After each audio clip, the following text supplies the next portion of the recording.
তো এই মামলাটা যখন আমরা তদন্ত করতে নামি তখন আমাদের হাতে কোনো ক্লু ছিল না। আজকে জানেন যে আপনারা ওয়েদারও খারাপ, মানে প্রচুর পরিমাণে বৃষ্টি হয়েছিল এবং ঘটনাস্থল কর্দমাক্ত, প্রায় হাঁটুর মতো কাদা ওইখানে। সেইখানে আমরা ঘুরে ঘুরে ঘুরে ঘুরে বিভিন্ন কাজ করতে থাকি এবং ঘটনার রহস্য উদ্ঘাটনের জন্য আমরা সার্বিকভাবে চেষ্টা করতে থাকি। পরবর্তীতে আমাদের কাছে একসময় সন্দেহ হলো যে ভিকটিমের খুব কাছে কারো দ্বারা এই ঘটনাটি সংঘটিত হয়েছে। তো যেটা আমাদের জন্য আসলে একটু প্রবলেমেটিক ছিল সেটা হচ্ছে ভিকটিম পক্ষের কাউকে জিজ্ঞাসাবাদ করা, বিশেষ করে ভিকটিমের ছেলে বা মেয়েকে বা স্বামীকে জিজ্ঞাসাবাদের জন্য আনা প্রাথমিক অবস্থায় একটু কঠিন। কারণ নর্মালি ওই সময় তারা নিজেরাই আপসেট অবস্থায় থাকে। তো তাদেরকে জিজ্ঞাসাবাদ করে রহস্যটা উদ্ঘাটন করা এটা পুলিশের জন্য অনেক একটা কষ্টসাধ্য বিষয় এবং লোকজনও বিষয়টাকে একটু বাঁকা চোখে দেখে। তো আমাদের কাছে প্রাথমিক অবস্থায় দুইটা বিষয়ে সন্দেহ হয়েছিল। একটা হলো ঘরে হয়তো কোনো চুরি সংগঠিত হয়েছে, কোনো আপনার পরিচিত কোনো চোর হয়তো ঘরের মধ্যে ঢুকেছিল এবং হয়তো ভিকটিম হয়তো চিনে ফেলেছে, যার কারণে তাকে এরকম নৃশংসভাবে কুপিয়েছে। কারণ যেই সময়টা ঘটনা সংঘটিত হয় ওই সময় ভিকটিম একাই তার ঘরে ছিল। তো এর মধ্যে বলে রাখি ভিকটিমের 4 ছেলে, তার স্বামীও বয়স্ক প্রায় 60 একজন বৃদ্ধ লোক। তো ভিকটিমের 2টা ছেলে ইন্ডিয়া থাকে আর 2টা ছেলে দেশে থাকে, একটা ছেলে পঙ্গু। তারা বাপ ছেলেরা মিলে চায়ের দোকান করে শ্রীরামকাঠি বাজারে। তো যেই ছেলেটা পঙ্গু মূলত দোকানে থাকে আর বড় ছেলেটা ও বাড়িতে থাকে। তো পরবর্তীতে আমাদের কাছে সন্দেহ হয় যে হয় কোনো পরিচিত চোর এই কাজটি করেছে অথবা ভিকটিম পক্ষের খুব কাছের কেউ এই মানে আপনার ঘটনাটি সংঘটিত করেছে। এই দুইটা দিক মানে কাজ করতে গিয়ে আমরা বিভিন্ন কথাবার্তা যখন জিজ্ঞেস করি, যখন ইন্টারোগেট করতে থাকি ভিকটিমের ছেলে, বড় ছেলে, যার নাম হচ্ছে জ্যোতিষ বালা। তো একটা সময় সে স্বীকার করে যে সেই তার মাকে এরকম নৃশংসভাবে কুপিয়েছে। কারণ তার মা একটু মানসিকভাবে একটু আপসেট ছিল, মেন্টালি ডিস্টার্ব ছিল। তার মা বিভিন্ন সময় বিভিন্নভাবে তাকে বকাবকি করত। আর এই অ্যাকিউজড যে আমাদের জ্যোতিষ বালা, এ মূলত চায়ের দোকান করার পাশাপাশি সে একটু জুয়ার প্রতিও আসক্ত ছিল, জুয়াও খেলতো মাঝে মাঝে। তো এইটা নিয়েও তার মা তাকে একটু বকাবাধ্য করতো, এটা সে সহ্য করতে পারে নাই।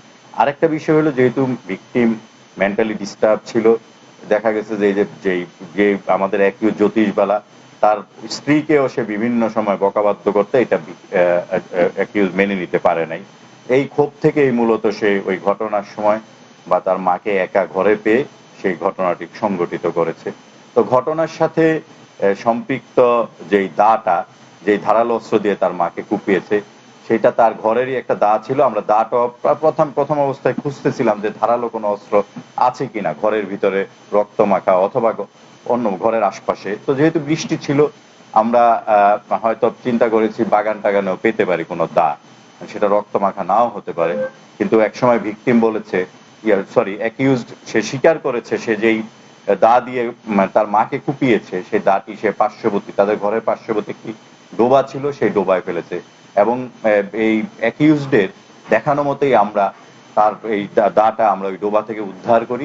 অ্যাকিউজড আমাদেরকে দেখিয়ে দিয়েছে যে কোথায় দাটি ফেলেছে এবং সেই পানিতে নেমে আমাদের একজন আমাদের সহকারী সহযোগিতা নিয়ে দাটি সে বের করে দেয় ডোবা থেকে। তো ঘটনার সাথে যে সম্পৃক্ত যে ধারালো অস্ত্র সেটাও আমরা আপনার উদ্ধার করতে সক্ষম হয়েছি এবং ঘটনার সাথে প্রত্যক্ষভাবে জড়িত একজন আসামি তাকেও আমরা গ্রেপ্তার করতে সক্ষম হয়েছে এবং এর জন্য আমাদের সময় লেগেছে মূলত 2.5 ঘন্টা। বাকি সময়টুকু আসা যাওয়া অপারেশনাল কাজে আমাদের ব্যয় হয়েছে। এর উদ্ঘাটন হয়ে গেছে 2.5 ঘন্টার মধ্যেই। তো এইটাই হচ্ছে আজকের আমাদের যে হত্যার ঘটনাটি ছিল, এই ঘটনার মূল রহস্য।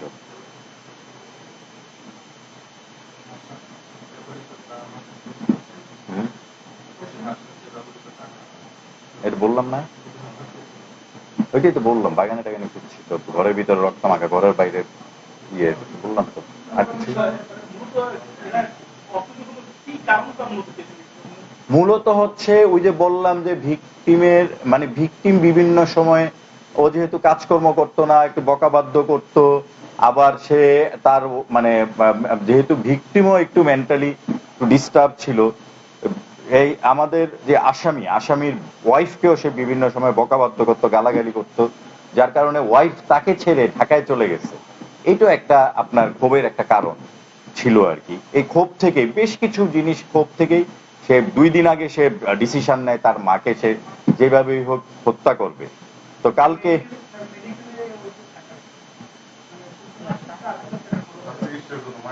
আবার মায়ের বিভিন্ন শারীরিক অসুস্থতার জন্য, চিকিৎসার জন্য প্রতি মাসে 4,000 টাকা খরচ হয়।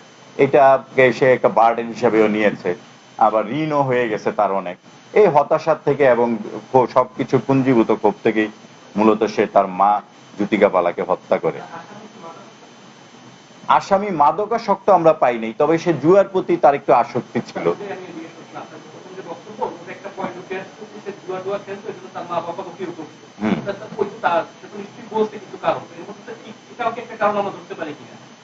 জুয়ায় আসক্ত থেকে আসলে সে ওই যে ফালতু সময় ব্যয় করত, সাংসারিক ভাবে আসলে তার অতটা সচ্ছল ছিল না, ঋণীয় হয়ে গেছে। তো সব মিলিয়ে মাও বলতো যে কাজকর্ম করার জন্য, এই জুয়া টুয়া না খেলে মানে অলস সময় না কাটিয়ে, এটাও একটা কারণ ছিল। মা হয়তো বকাবাধ্য করতো যে তুমি কাজ টাজ করো ঠিক মতো, সেটাও একটা কারণ ছিল।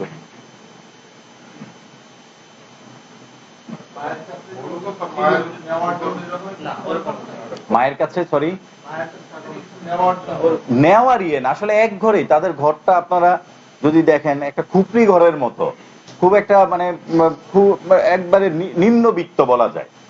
এক ঘরের মধ্যেই সবাই মিলে থাকে গাদাগাদি করে, 2টা রুম। তো মায়ের ওইখানে জমা কিছু থাকার মানে নাই, ওদের কিছুই নাই ওইরকম। বরং তারা ওই মানে আগে কিছুটা আর্থিক সচ্ছলতা ছিল। ওই যে একটা ভাই পঙ্গু বললাম যে ও একসময় দিনমজুরের কাজ করত, রাস্তা পারাপারের সময় আমাদের এই রোডে রাস্তা পারাবেন দোলা পরিবহনের বাসে সে অ্যাক্সিডেন্ট করে, পরবর্তীতে তার ওই চিকিৎসা করতে গিয়ে তার পাগুলি কেটে ফেলতো। ওইখানে তারা একটু আর্থিকভাবে একটু পিছিয়ে গিয়েছে, এবং তার মায়ের যে 4,000 টাকা বা 5,000 টাকা ঔষধ বাবদ খরচ বা ডক্টর দেখানো বাবদ খরচ, এইটাও এখন তাদের কাছে বার্ডেন। এবং এই ফ্যামিলিতে আসলে এই যে ওনারা 2 ভাই, বাবা মা, এদের যে খাওয়া দাওয়া, যে রান্না বান্নাটা, এইটা আমাদের যে আজকের বাদী নারায়ণ বালা মানে ভিকটিমের স্বামী আর অ্যাকিউজডের বাবা, এই মূলত রান্না বান্না করে এবং সেই তার ছেলেদের জন্য দোকানে খাবার নিয়ে যায়। এই কাজগুলি মানে উনি আলটিমেটলি সারাদিনই ঝিম মেরে থাকে, ভিকটিম এরকম তাদের বক্তব্য, ঝিম মেরে থাকতো। তারপরে কিছু জিজ্ঞেস করলে হয়তো আপনার রেসপন্সটা খুব ভালোভাবে দিত না, যেটা ওরা একসময় মেনে নিতে পারে নাই, মানে সে অ্যাকিউজ মেনে নিতে পারে নাই। তার কাছে মনে হয়েছে প্রায় মানে একটা সময় গিয়ে মনে হয়েছে তার মা আসলে তাদের জন্য বোঝা, তার জন্য বোঝা। তো সে এইটা থেকেই তার দুনিয়া থেকে সরিয়ে দিতে চাইছে। এবং 2 দিন আগে তার এই প্ল্যানিংটা ছিল, যেটা বাস্তবায়ন কালকে রাতের বেলা, ওই সময় হালকা একটু বৃষ্টিও ছিল, ওই সুযোগটাই সে মানে নীরবতার সুযোগটাই কাজে লাগিয়েছে। এবং তাদের যে ঘরটা, তারা একবারে বিচ্ছিন্ন একটা জায়গায় থাকে, ওইখানে আশপাশে আর কারো ঘর নাই, আর কোনো ফ্যামিলিও নাই আশপাশে, সুপারি বাগানের মধ্যে একটা মাত্র ঘর। ভিকটিমের ভিকটিম তো বয়স্ক, তার 4টা ছেলে, তার বড় ছেলেই হলো আসামি। আর আসামি বিবাহিত, আসামির একটা 7 বছরের একটা মেয়ে আছে, 7 বছর বয়সের একটা মেয়ে আছে। মেয়েটাও আসামির সাথে থাকে। ওই সময় সে মেয়েটাকে ওই যে ওদের শ্রীরামঘাটি বাজারে যে চায়ের দোকান, তার বাবা এবং তার ছোট ভাইয়ের কাছে মেয়েটাকে রেখে আসে।